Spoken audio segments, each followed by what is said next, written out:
চোর হওয়ার জন্য যোগ্যতা লাগে না, সৎ হওয়ার জন্য যোগ্যতা লাগে। সৎ হওয়ার জন্য মেরুদণ্ড শক্ত থাকতে হয়, হিম্মত থাকতে হয়, সৎসাহস থাকতে হয়।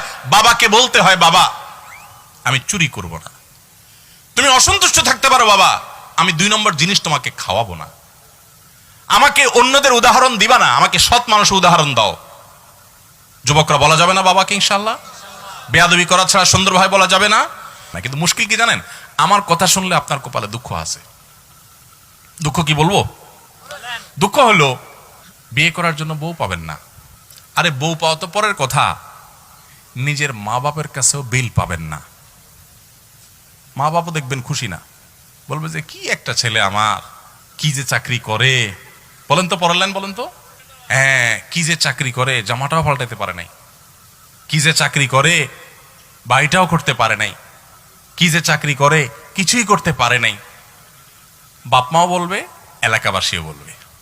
এবং শুধু এটুকু বললে হয়তো, এক একটা আলপিন দিয়ে খোঁচা দিয়ে বলবে কি জানেন, এই যে অমুকের ছেলে এক লগে চাকরি করছে, কত কিছু করে ফেলছে।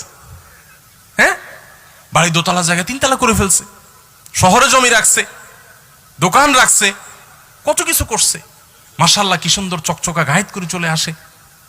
আর আমার ছেলেটা কি যে করে আল্লাহ জানে। আছে না নাই? ওই চাচা দেখবেন অনেক সময় সামনের কাতারে মুসল্লি, তসবি, ঠগাইস ঠগিস না, ঠগাইস ঠগিস না, তসবির দানা। উনি হয়তো সুবহানাল্লাহ সুবহানাল্লাহ পড়ে, কিন্তু আচরণ বলতেছে সুবহানাল্লাহ না, ঠগাইস, মানুষকে ঠগাইস, নিজে ঠগিস না। এই টাইপের তসবিওয়ালা মানুষ আছে না নাই?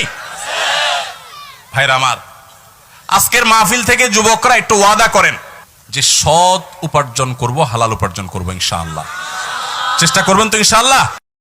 আস-সুন্নাহ ফাউন্ডেশন, উম্মার স্বার্থে